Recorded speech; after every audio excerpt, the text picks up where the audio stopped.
Welcome to Cooper Talk. I'm your host, Steve Cooper, and remember, I'm only as hip as my guests. And I got to tell you something, people. It's a weird story how I got my guests today. Years ago, when I did stand-up, I used to work in South Jersey and the Philadelphia area with a comic named Vinny D'Angelo.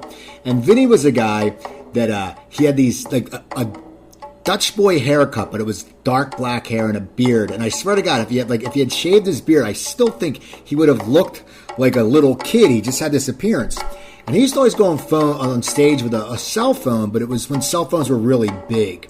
And I remember one time I worked with him at the Mount Laurel Comedy Cabaret, and he sat there, and it was my mom's birthday, and he actually pulled the phone out and he called my mom, and I thought that was really cool. Well, I was hanging out with Vinny one time after a show, and it was a time where I was trying to get into jazz music. And he had told me, about the movie Round Midnight with Dexter Gordon. And Vinny, we were in his car, and Vinny was a fan of the marijuana. I don't think I smoked back then. I think I gave it up because I smoked some weird stuff in college. But I remember hanging out, and he had told me about this musician that he really liked, and I don't know if he met him in New York. We'll find out today. But it turns out, years later, when I was going back and forth, about 4 years ago, when I was going back and forth back east, I was doing comedy gigs again, and Vinny D'Angelo came up, and this gentleman's name came to my mind, and I looked him up. I looked him up on Facebook. Turns out he went to my college. After reading his bio, I think he only went for a year or two. But I guess it's John Coliani. How you doing, John? Steve, how are you? Thanks for having me. Yeah, so it's funny because that's how I knew you from Vinny D'Angelo. How did you know Vinny? Vinny was a very good friend of my ex-wife. In fact, around before we were married, this is going back to about '86. She introduced me to him, and we became fast friends. I saw his act at a comedy club in New Jersey near Philly. You might remember which one that might have been. Yeah, probably the Hyatt in Cherry Hill. I think it was the Hyatt, actually, yeah.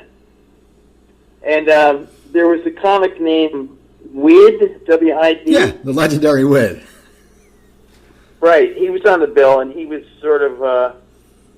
Vinny was either a mentor to him or vice versa. And anyway, my ex-wife, whose name is Denise, she's a South Jersey girl, and we're still in touch and all that, but she was very much on the art scene as a fan and stuff like that, and she loved comedy. So she introduced me to Vinny, and as it turned out, Vinny and I, after a weird introduction, we didn't really hit it off the very first couple of times we hung out.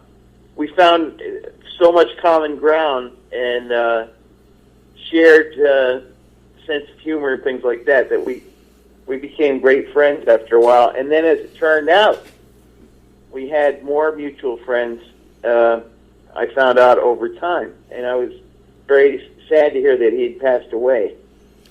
Yeah, it was. I had heard about it because I wasn't back east, and it's just weird because when you grow up doing comedy with these people, and he was an older comic to us younger guys, but you still knew him and you respected him, and you weren't really tight with him, but it was just weird when that happened. Yeah. So now first of all, you were just in London. What was going on in London?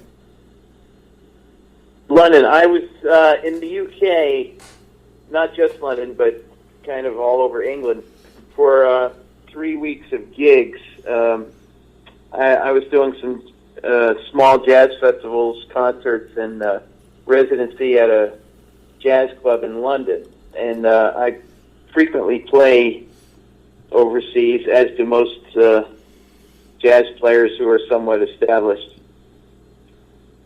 Now, when did you start playing the piano? You were very young. I know you lived in the D.C. area. And didn't you go to a club and see somebody that turned you onto it? Or how did you start this whole path? Because you've been a lifelong musician, which is great. I mean, a lot of people can't say that, and a lot of people can't do what they love for their whole life without taking a break. How did this whole path start and, to your and even being called Johnny Chops? How did that all start out?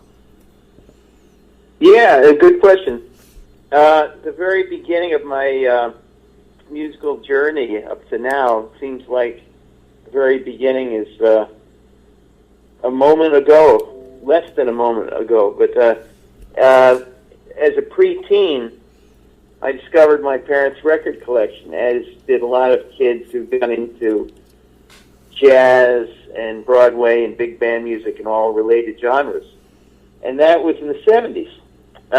So I was raiding my mother and dad's LP collection and fell in love with, first of all, the sounds of the big bands. And then moving on, I took piano lessons, showed some proficiency, and then I got pretty good around mid-teens, good enough to play some professional engagements. And I've been working as a musician ever since. So, that's 37 years, something like that. So what was it like playing gigs when you're in high school? Because it's a total different thing than sitting in the cafeteria than playing, some gigs. What is that like? And were you intimidated, or did you have that when we're younger? So many of us have no fear that we just do it. I mean, it must have been sort of overwhelming because you're a teen. Right. At first, it was extremely overwhelming because I'd be jamming with people who were in their 20s and 30s and older, and some of them quite famous. And but what started out as nervousness and fear turned into a sort of cockiness as I discovered I could hold my own, maybe a little too much at that time. And as all young people will, they might show a trait that will calm down a little bit as they mature, and that was the case with me. So I think a little bit of cockiness might have come through from, say, 18 to 22, and then it sort of simmered down. Now, when you were playing in high school, when you're a teen, did you know this would be your life path? I mean, did you sit there and say, I don't want to do anything else, this is what I'm going to do? Or were you thinking, this is fun, I might do something else? I mean, what is the progression of a musician, especially the piano? Because, there's so many different avenues you can play. And, I mean, what was at 17, were you saying, okay, jazz pianist, that's what I'm going to be for the rest of my life? Another excellent question. Steve, I was thinking at that time, I love this. I love the excitement that it generates. I love the music. I love being part of the music community. But I don't see how I could possibly become a professional and actually get paid for doing this. It just seemed a remote possibility. I thought I was pretty good, but I didn't think I was good enough to actually go out and tour or play for... I mean, I would never have dreamed in a million years that I would have the skill, the proficiency, the chops to accompany somebody like Mel Torme or Lionel Hampton or Les Paul. At that time that you speak of, and I think this is true for a lot of young people who go into acting and music, and you might have had that experience with comedy. You think, no matter how good you are, you have some doubt that, could I really sustain this? It doesn't seem real to you at the time. So that's my best answer for that. And then when I found out that people were willing to pay me and that I was bowled over. I thought it was a dream. I couldn't believe it. It was like, really? I'm getting paid for doing this? This is no way. I've read about this, but I'm not believing this quite yet. And then, as that sort of wore off in time, and every business has its realities and ups and downs to it. But the first part of it, I must say, of my career was routinely filled with that kind of wonder. Now you moved to the Jersey Shore area, right? What year was that?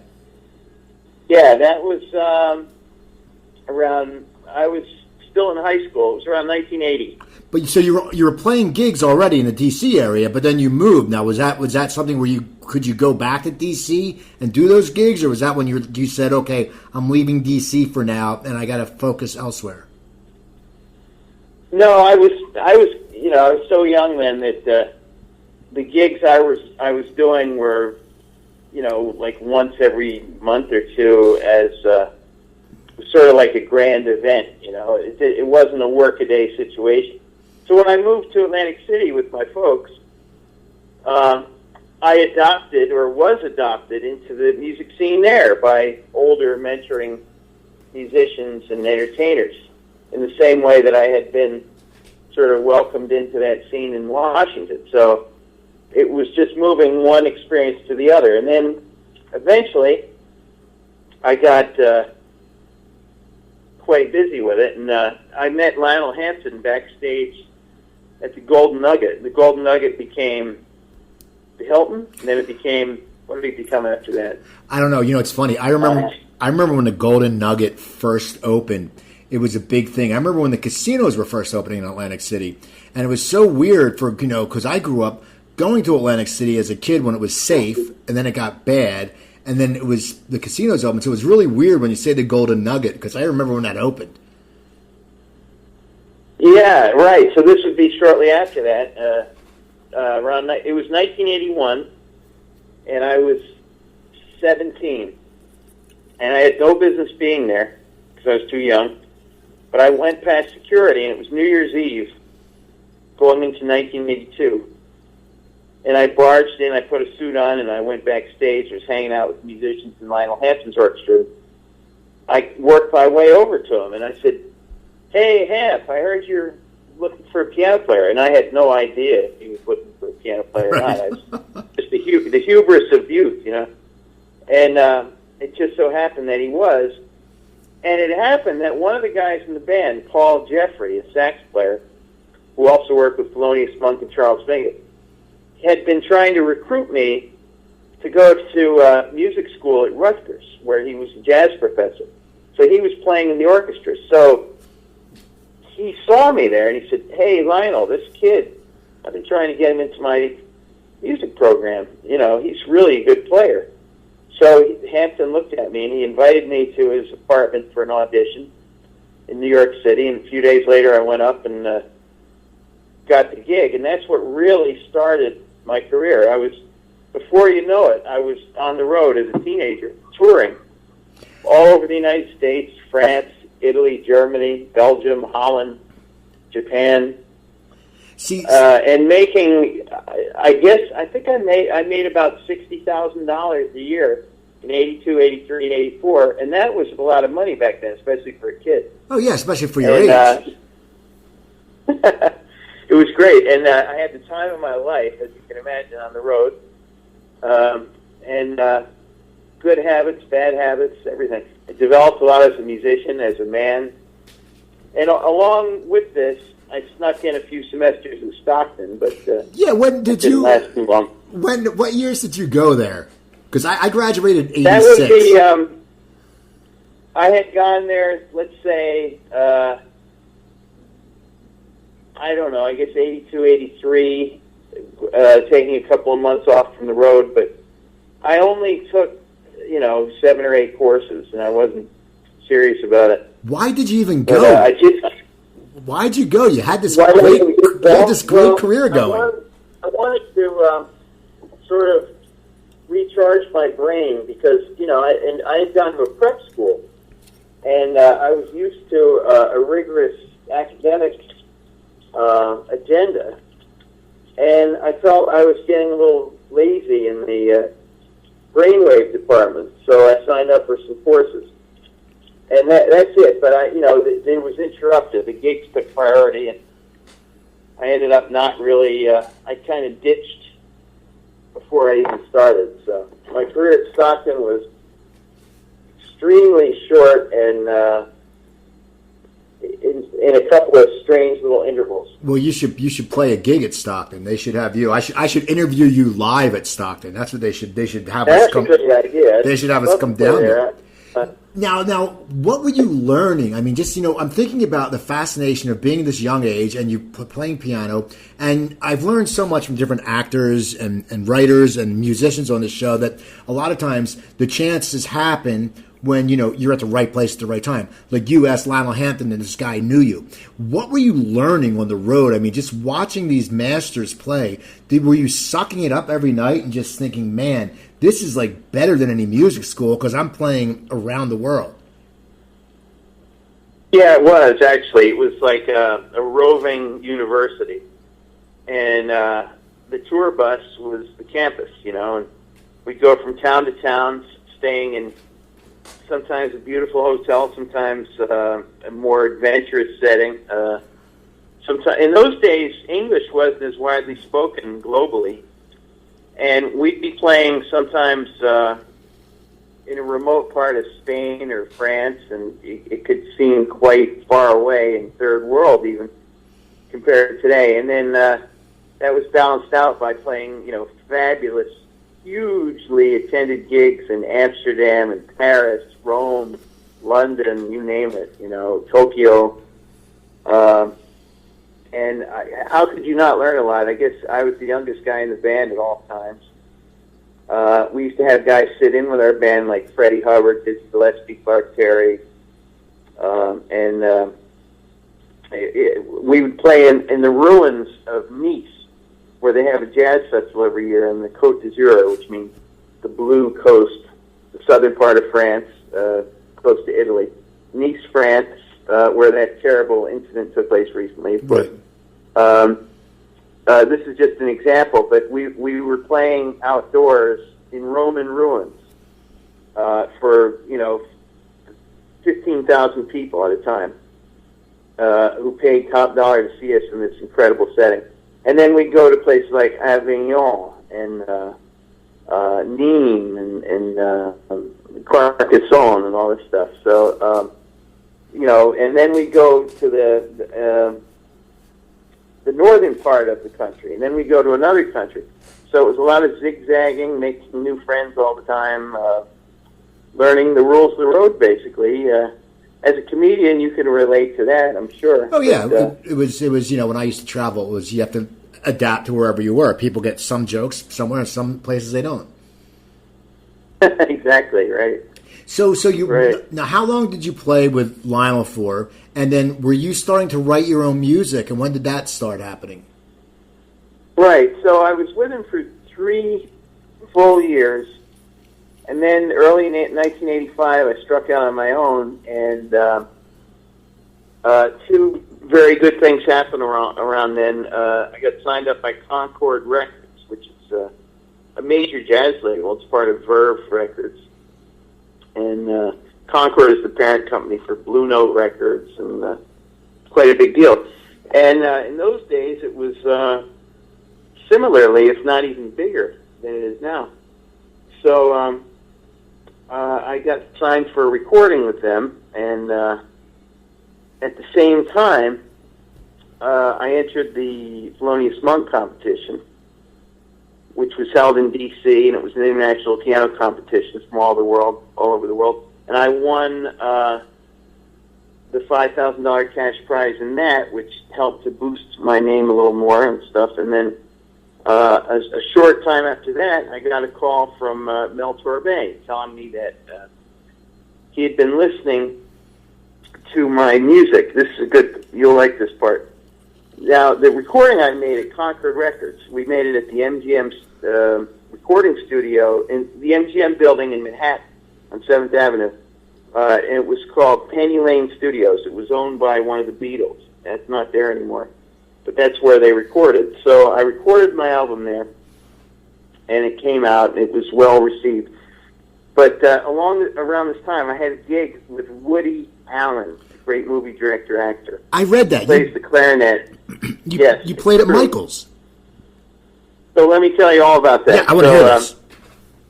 Some New York buddies got me into that band as a sub for his piano player.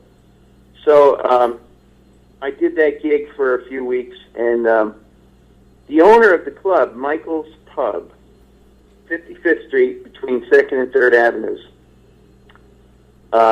in Manhattan, the owner, Gil Weist, who's related to that actress who's in a lot of Woody Allen's movies. Okay, Diane Weist. Right.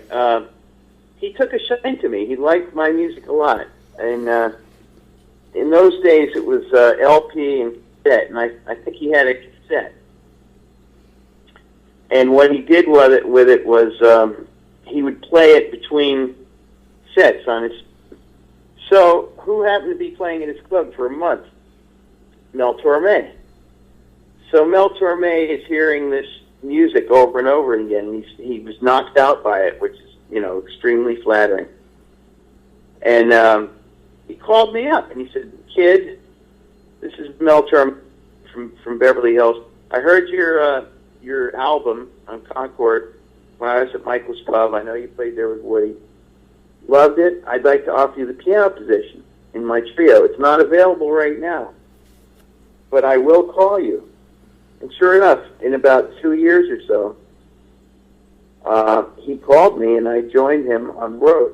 So those series of things happened, and they were quite rewarding to my career.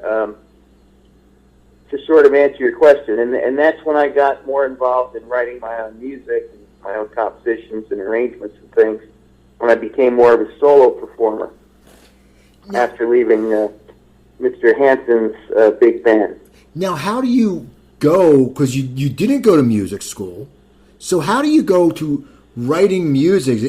Was it just by ear, or, because I know some people who go to school, they know the whole formula, and I always say there's a lot of times, if I have musician friends, there's technical and there's, just the street savvy. Like, how do you sit there when did you start learning to write music? And is it when composing? I mean, it must be very hard because it's piano and you got to keep the people's attention. Well, fortunately enough, back when I was in D.C., I had a wonderful and very advanced piano teacher named Lester Carr, and Les Carr, I called him, and he was in Chevy Chase, Maryland. And with him, I had a full jazz piano and classical piano agenda. So I learned enough music theory and the basics of classical music and the fundamentals of music to have the skills to write arrangements and things like that. So I didn't have to spend 4 years going to a conservatory to learn all that. I kind of already had that skill and knowledge. So I had, when I was going to prep school, I had 3 years of piano training, which gave me the fundamentals to be able to do orchestration and composition and all that sort of thing.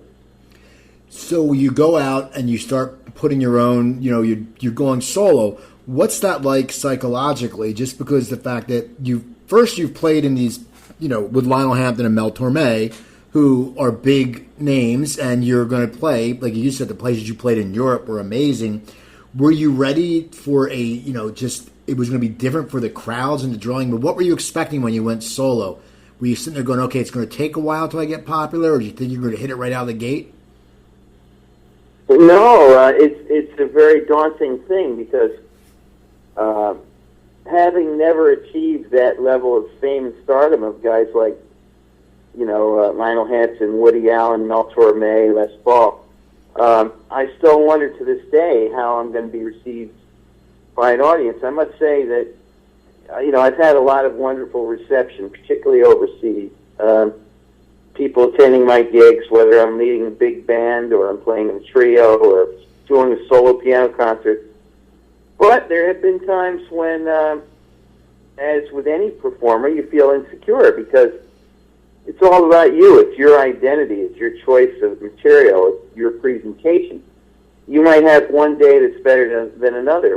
You might have a day when you feel you hit a home run and another when you don't, and you take it out on yourself. You feel bad that as a performer you can relate to that, and it's surely not an easy thing, but that's all part of the fun and excitement of it. Is there is a certain unpredictability and spontaneity that goes with being at the helm of a jazz combo. It's quite an exciting thing. Now, what was it like playing with Woody Allen? Because, he's such a legend, as a filmmaker, and he's so dedicated to that show. I remember they used to say he wouldn't go to the Oscars because it would have been on the night that he plays at Michael's, and he wouldn't miss that gig. Well, were you a Woody Allen fan of his movies? And if so, would that make it just different when you're playing with him because you're going, wow, this is Woody Allen? Oh, yeah, I was a massive fan. I think a lot of musicians are, partly because he chooses such excellent music for his movies. And I'm a personal friend, and have been since my teenage years, of Dick Hyman, who was the musical director for I'd say at least a dozen of Woody Allen's biggest hits. Who did the scoring for his movies, like Broadway Danny Rose and other pictures. And so I was quite familiar with, I loved his humor, but I also loved his relationships to humor and the way he would wind it in with musical selection. So I was a big fan. And I must tell you, I was nervous to work with him because I was still a young guy, and I heard this guy was not an easy character to get to know. Okay. And I went there, and he was wearing a, dare I say, a slightly rumpled white shirt, and he was dressed very nondescriptly, like, I don't know, it was like a white shirt, black pants, and maybe some hiking shoes or something like that. And he had his house keys on a little dangling from his neck on a chain. Very down-to-earth, normal guy. He certainly didn't get dressed up for the gig, and that sort of wild hairdo that he had in those days. And I was a bit nervous because this guy, and I was even more nervous when I started to work with him for two reasons. One, he was the shyest guy on that stage was him, because he had a certain reverence for professional musicians that would make him deferential to the point of almost, barely speaking. So he was the humble guy on stage, and that made it feel awkward for me because I didn't exactly know how to address him. It wasn't a free and easy conversation. That was one reason, because of his sort of shy reticence that is natural when he's not in front of the camera. The other reason I was nervous was his music almost predates what we know as jazz. He plays, it's called the New Orleans Funeral and Ragtime Orchestra. And it's the kind of jazz they played before Dixieland even. And it's great, and I love it, but it's not my style. So I had to adapt to the style of that music and learn how to be effective in it. And wondering if I was doing a good job or not. I guess he liked me well enough because he kept me at least 6 weeks filling in for his piano player. But he was hard to get to know. And we used to have, the band would have a meal either before the gig started or after it ended. And Woody would never sit with us and talk for that. He would just sort of disappear. I remember one night, was he still with Mia Farrow? Maybe they were breaking up. I don't remember. No, they had a young child. They had a young child at that time. She was about 6 or 7, I guess. This is about 1987, 88. And I remember there was a little, no, it was younger than that. The kid was maybe 3 or 4. And Mia Farrow came in, and there was other family members. But there was very little showbiz about him. He was all about music. It almost seemed to me that he was a filmmaker, and that paid the bills, but he was really a frustrated clarinet player. He played on the Albert system clarinet, and the Albert system is an old kind of clarinet that the New Orleans players use. It's a European fingering system. It's kind of archaic. It's not used that much anymore. And players like Benny Goodman and Artie Shaw, who were more modern, played the modern system, which is entirely different.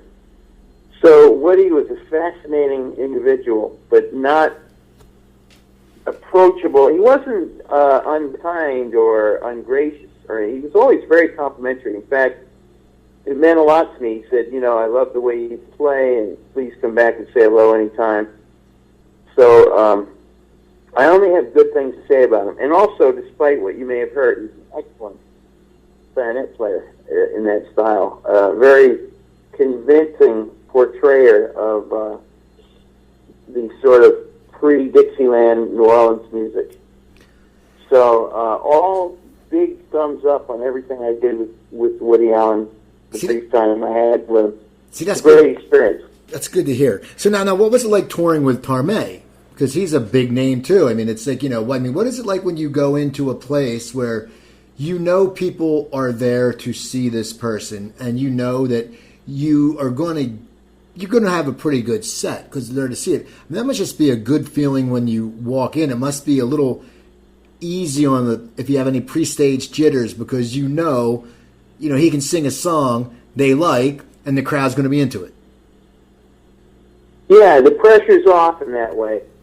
It's not about you selling your music to a tough audience. It's you already know he's going to be fabulous. It's you have to live up to his musical standard. So every show, I'm on my toes with him because his music was extremely challenging for the piano player and very intricately bound to what the singer was doing, Mel Torme. Almost like a musical counterpoint all evening. The piano was kind of an equal partner in a Baroque sort of fashion to his vocal. In the first weeks I played with him, we played at a place that has a different name down now. This is just to give you an example of the type of gigs and audiences you could expect. It was called the Jupiter Theater. No, it wasn't called that then. It was called the Burt Reynolds Theater. It was in Jupiter, Florida. And Burt Reynolds was the owner, and he and his wife then, Lonnie Anderson, who wasn't in love with her. Right. I certainly was. She's incredible. And that was near the height of her, extreme attractive pulchritude, The poster rather, years. Still for the young men.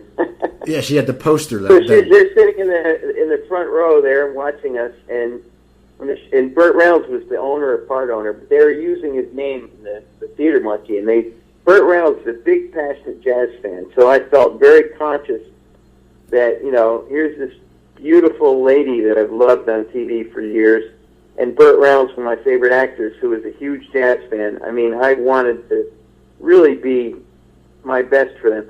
And after the show, Torme came up to me and he said, Burt and Lonnie just came over and they said, who's that new piano player, Coliani? He's wonderful. I love the way he plays. You made a great choice. Blah, blah, blah. I felt so good. Well, yeah, shit. You got Lonnie Anderson digging on you. Hell. And then we play for the music snobbery cognoscenti in New York City at Carnegie Hall, and have a totally different kind of audience of jazz critics, music students, and things like that. And meeting that challenge was exciting. And then we played at the Hollywood Bowl. And Mel Torme would sell out the Hollywood Bowl. And our opening act on one gig there was Take Six. They weren't yet famous then. So these are some examples. And then here's another example. We were playing at the McCallum Theater. No, it wasn't that. It was the, what's that big theater in Pasadena? The Ambassador Auditorium. Okay. So sitting a few feet away from my piano is also at the height of her charms, Suzanne Summers. Wow. Who is a big jazz fan as well. With her husband, that guy with the big teeth. The commercial pitch man, you remember him. Yeah. But anyway, they're watching us, and that was very inspiring. So, like, with Mel Torme, I got to meet celebrities who were not just in the music business, but also he attracted fans from Hollywood films and TV. And he was, at that time, starring in cameo roles in the comedy, comedy with Harry Anderson. Yeah, Night Court. Night Court. Yeah, okay. And so he was very much in the thick of the TV scene, and he was hot then. He was real hot, and it was the young fans he was picking up from that show was widening his audience nationwide. We made a Christmas album with the Cincinnati Sinfonetta for Telarc, a really big label. And unlike most jazz things that an impressive number of sales might be a few thousand, when this thing hit the market, the sales were over 400,000 in its first 3 weeks out. It was a massive hit, and so it was a very exciting time with Mel Torme, and I'm just thrilled and flattered even to be selected by somebody that great. I mean, you have no idea. It puts pressure on you, but it's a wonderful kind of pressure, you know, Steve. It's like, you're just like, oh, I want to do a good job for this guy, you know, and you really put your all into it. It was so much fun, and it was challenging. What's it like? Can't say enough good about that experience. Well, what was it like going into the studio with them then? Because you're so used to the live, you know, you're playing live, you got to nail the song. You're on a Christmas album, right? You're in the studio. What's that like? Is that when you're playing with someone live and then you go into the studio? Does that make it easier, or does that make it harder because you're not getting that feeling of the live performance? Usually harder, due in part to what you just said, the more sterile, static environment of the recording studio, playing for a microphone. But the other reason is often a new recording will be linked to a new production or a new project. And for that, there are new orchestrations brought in. For example, for that Christmas album, we were working with a 70-piece orchestra, and we had to learn very difficult parts, and not much time to learn them, but we did, and so very much on our toes for that assignment. So usually a new recording with a guy like Mel Torme will involve having to learn new material and challenging material. So it's difficult on two levels. It's exciting, but you got to be on your toes. You have to really produce. I mean, you got to hit the ground running. You got to be ready, and you can't be distracted, and you have to have total concentration. And yet, you still have to have a freewheeling abandon, you know, typical to a jazz performance. So it's sort of it's almost a yogic stance that you have to have. You know, you have to kind of be relaxed and yet conscientious simultaneously. What was it like playing with at the Hollywood Bowl? I mean, it's such a legendary theater. And since I live out here, I mean, I've gone a few times, and it's just, you know, you never know. You don't realize how big it is because when we live in LA, you think, okay, the Bowl's the same size as a Greek, but it's not. It's a lot bigger. What is it like when you're sitting there playing? Man, the Beatles plays on the stage. I mean, it must be just a cool feeling, especially sitting there going, God, you know, when I was at Stockton taking a Volcanoes class, I didn't think I'd ever be playing at the Hollywood Bowl. Well, then you know, yeah, what a rush it is to be on that stage. I was first there with Lionel Hampton, maybe a month after I joined his orchestra, and we had a sellout crowd. We played there at least 2-3 times a year. And then when I was with Mel Torme, we also played there 2-3 times a year, all for the sellout crowds. And the fans in Los Angeles are really very enthusiastic and well-dressed and attentive. It's so ideal. First of all, the acoustics are you know, very, what's the word I'm looking for? Sort of epical, you know. Okay. You feel that you the way the notes resonate in that outdoor setting, yet there's that shell containing it all so that the tones don't get lost. And you know, it's like being in a concert hall. It's an amphitheater, but it's a very well-built amphitheater. It never changes in its look, at least it didn't on the times I played there. You'd look out and you'd see, there it is, here I am back at the Hollywood Bowl. And then the whole backstage thing was fun. Visitors would come and it would be like a party back there. I think it was probably just, you know, on its own terms, inherently, it's an inherently exciting venue to play in. So that's the word I'd use, exciting. Now, I want to get back to your solo career. When you were going solo before all the big advent of the internet and all that stuff, and a Craigslist. How would you find people to play with? Is jazz a very insular place where there's a lot of people work off recommendations? Or, I mean, how did you get a band or the people you play with, let's say a trio, how would you get guys together back then? What I would do, for example, when I was a kid in Atlantic City, having come off of Lionel Hampton's band, by playing in jam sessions at people's homes or perhaps at a university or at a club after hours, like the Jockey Club in Atlantic City, you would get to know the talents and strengths of the local players. So I selected my musicians for a demo that I made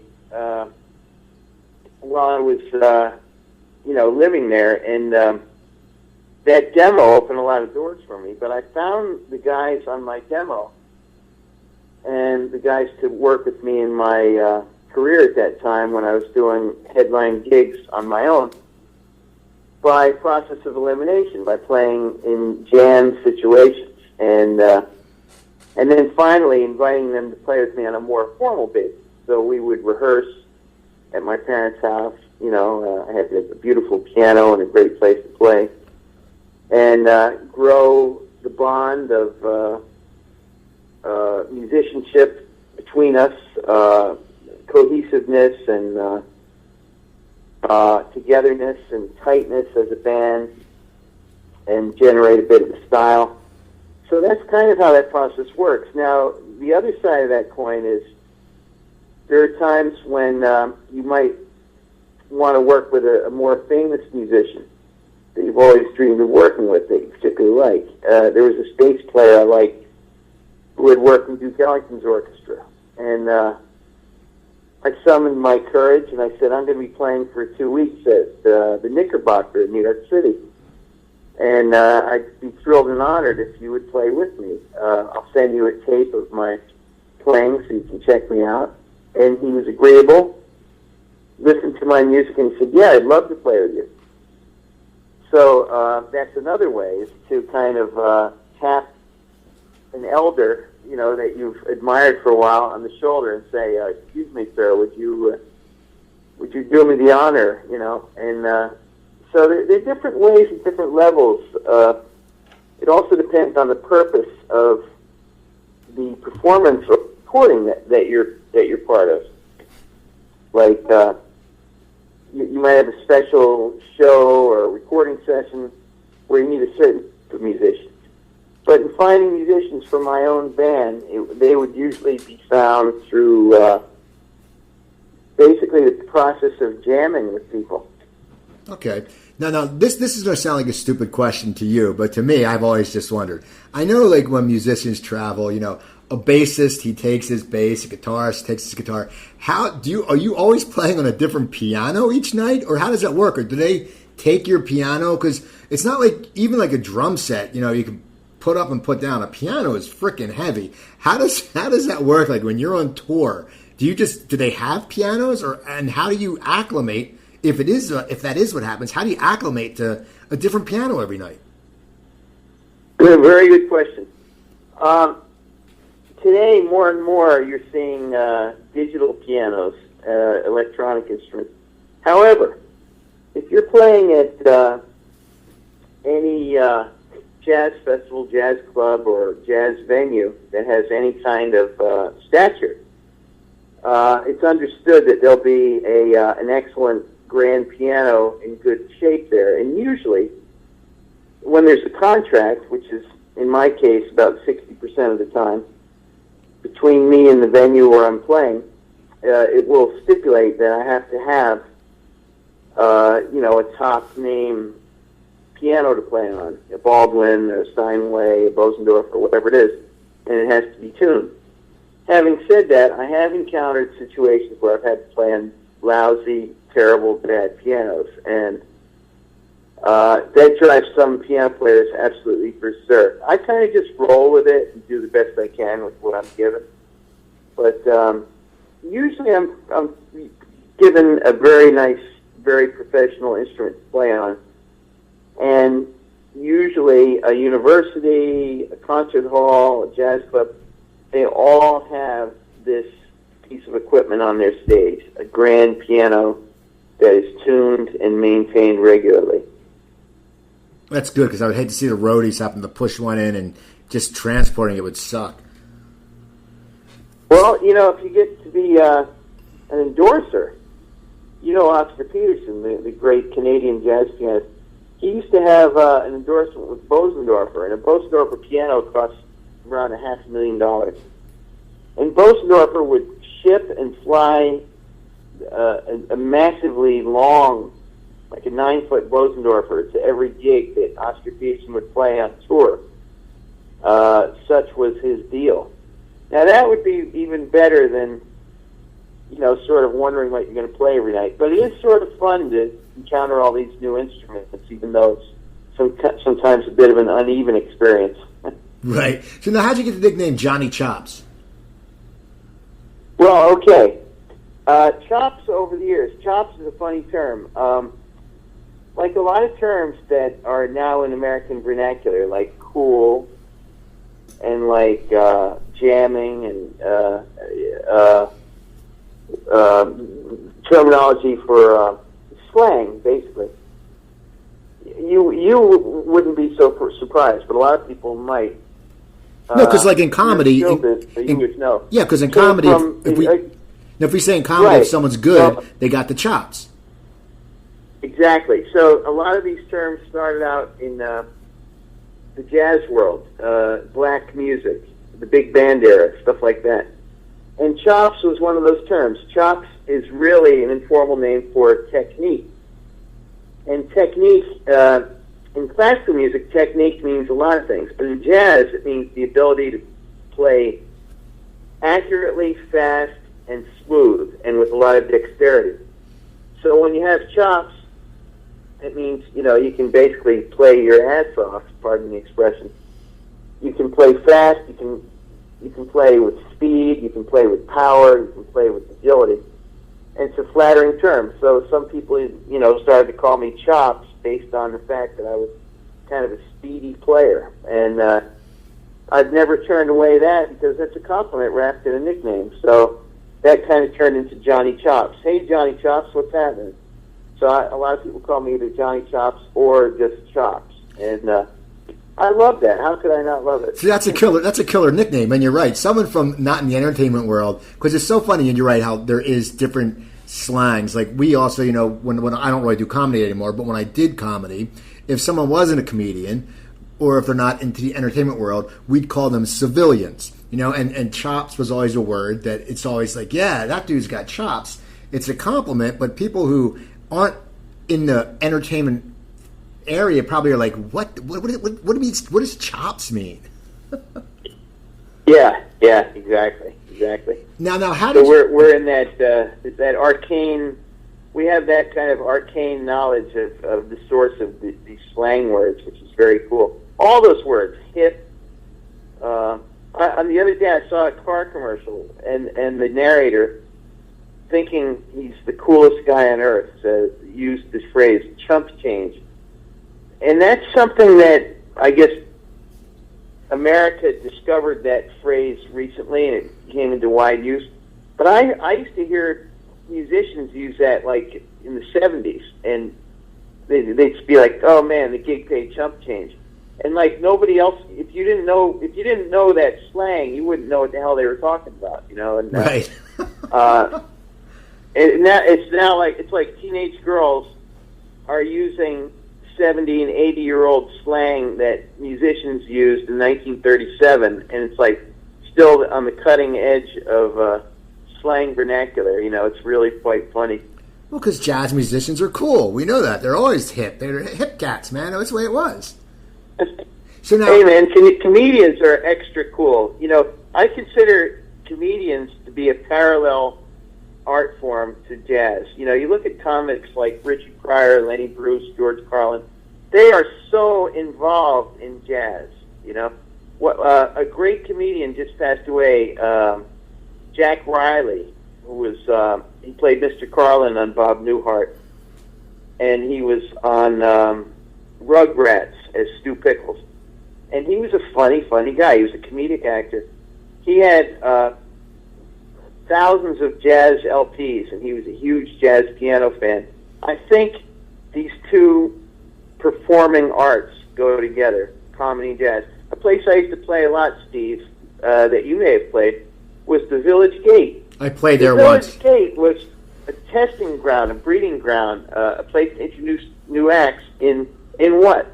The worlds of jazz and comedy. That's where Woody All Allen. these cats that I'm talking about played there. Woody Allen started to stand up at the Village Gate. Absolutely, and a lot of the heavies. It was one of those clubs. So it's like I feel these types of show business are very much linked. You know, when you watch Richard Pryor's JoJo Dancer, the jazz element is there all through it. You know, it's there's a nexus. It's a wonderful thing. Now these days, well, how did now you play with Les Paul, right? Yeah. Now how did that happen? Oh, this is great. You'll like this too. You may have heard, I'm sure you have, of the Pizzarelli family, which is a family of musicians that are quite famous. Bucky Pizzarelli is a world-renowned guitarist and a contemporary of Les Paul. Bucky Pizzarelli got famous playing with Benny Goodman. So Les Paul, he decided he wanted to bring piano back into his trio. He hadn't had a piano in his trio since the early 50s. And he wanted to get back to the type of challenging, fast-paced arrangement playing that he had been doing in the 40s and 50s. So he called his friend Bucky Pizzarelli, and he said, Bucky, I want to bring a piano player back into the group. Can you recommend anybody? And he said, yeah, try John Coliani. I think he'll fit in great. It's like, oh, you know, I don't know if I know him or not. So I get the call.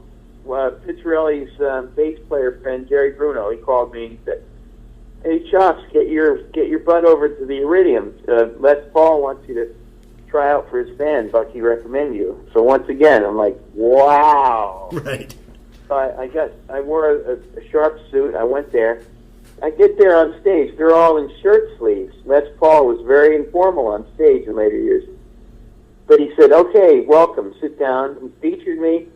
I played, got the gig immediately, and it was a riot. I mean, every great musician you could think of, especially from the world of rock and roll, would come to see us to pay homage to Les Paul, because he had a lot to do with the development of the electric guitar. So we would have everybody from McCartney to Steve Miller to Jeff Beck to you name it. You know, old names, new names, jazz people, showbiz people, comedians. We had this guy called Jackie the Joke Man Martling. He was almost a regular part of our gig for a while. We'd let him come up and do 10 or 20 minutes every week with us, and he was hilarious. And then we'd have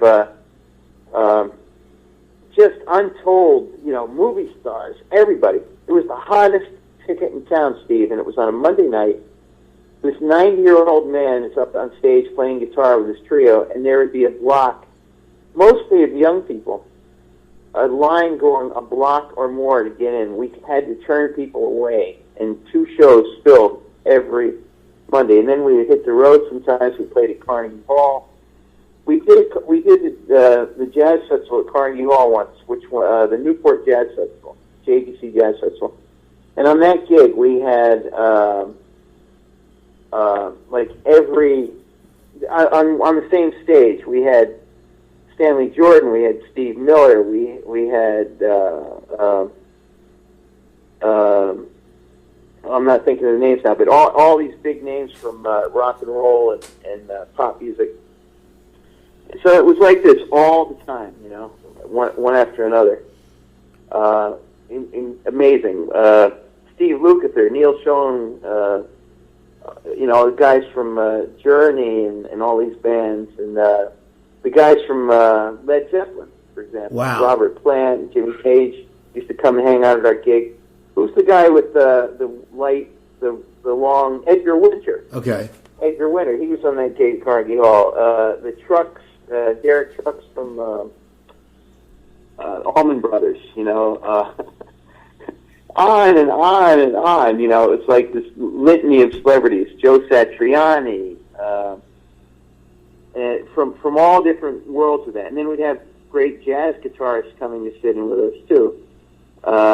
So that was very exciting. And then beyond that, Les Paul was an ingenious musician. We had these wonderfully intricate, very much in common with Mel Torme in some ways, arrangements for his trio that were quite challenging to play. And he was very generous with his stage time. And Les Paul was not only a talented musician, but he was like a comedian himself. He could tell jokes and rap with the best of them. He could have you in stitches. He was the funniest guy.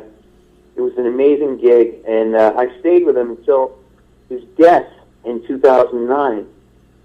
And he even carried on a legacy gig in his name after that for some time. Yeah, what can I say? But how did I get it? I got it through Bucky Pizzarelli. Yes, so we only have a few minutes left. How can people find your music? What's the best way?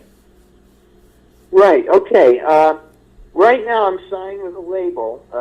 I'll spell it out and pronounce it for you. It's called Patuxent, P-A-T, P as in Patterson, P-A-T-U-X-E-N-T, Patuxent Music.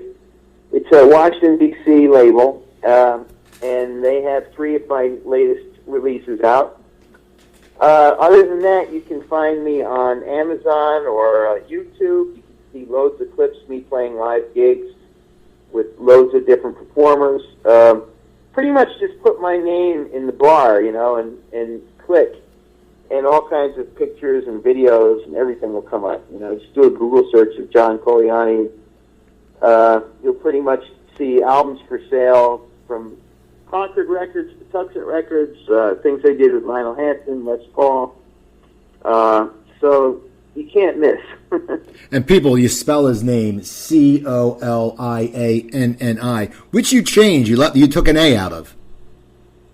That's right. How did you know that? I do my research. You really do, Steve. You're good. I said Coliaini was the original spelling, and I thought it was slightly too tricky for the marquee, so I took that first A out with a little regret, but I'm glad I did it. Now, do you tweet? I do tweet, but I'm more of a Facebook guy, but I do tweet fairly regularly as well, yes. At John Coliani? Yes, okay. John Coliani, exactly. You should Instagram, too. Are you Instagramming? Absolutely. I'm up on it, man. I'm the Donald Trump of jazz piano. Because you tour all the time, you must get great pictures. Oh, yeah, all the time, man. If you go on my any of those Facebook or Twitter or Instagram, you'll see lots of good stuff. And as I said, YouTube. Put my name in there. It'll be, 200 videos. Stuff I don't even know is up there. I'm going to check it out. Anyway, I want to thank you for coming on, John. And it was good to catch up. Yeah, you too, Steve. And I didn't realize that we had so much of a common background with South Jersey and all that, which is great. So it's a very special interview. Thank you so much. No problem. So people, go follow him, John Coliani on Twitter. Follow me at Cooper Talk. That's at Cooper Talk on Twitter. Especially once the political stuff comes up, I tweet funny jokes. I don't tweet anything mean. Some people take offense. I go to screw it. They're only a joke. I tweeted something the other day, and the wonderful Tim Stack, who was on Son of the Beach and was a writer for My Name Is Earl, retweeted it. And then some lady was like, and we're just like, hey, we just thought it was a joke. Both of us were like to the lady. But follow me on Twitter at Cooper Talk. Go to my website, coopertalk.net. I have 545 episodes up. You can email me, Cooper, at coopertalk.net. iTunes, Stitcher, Cooper Talk, one word. That's where you find me. Words with Friends and Instagram on Cooper Talk 1. So go check them out. And also, don't forget my other website, stopthesalt.com. When I had a health problem, I wrote a cookbook, and so you can go to stopthesalt.com. It's 120 low-sodium recipes. It's cooking for one. You can get it on Amazon. You can get it at Barnes & Noble. But if you get it from me, I make more money, and I'll sign it. And also, if you like the show, if you want to get into podcasting or internet radio, I'm doing coaching now. So go Cooper at coopertalk.net. I'll tell you how to get the great guests I get, how to record your show, how to do an interview, and we'll work out a good rate. I'll give you some package deals. It's new to me, but I see comedy coaches, I see acting coaches. I go, hey, Why can't I coach? I'm a no-name, and I've had Ed Asner on my show. So what do you think of that? So anyway, people, follow John Coliani. Follow me at Cooper Talk. Keep listening. Next week we'll have Lisa Loeb, the talented singer. So I'm Steve Cooper. I'm only as hip as my guest. Don't forget, drink your water, eat your vegetables, take your vitamins, and I'll talk to you guys next week.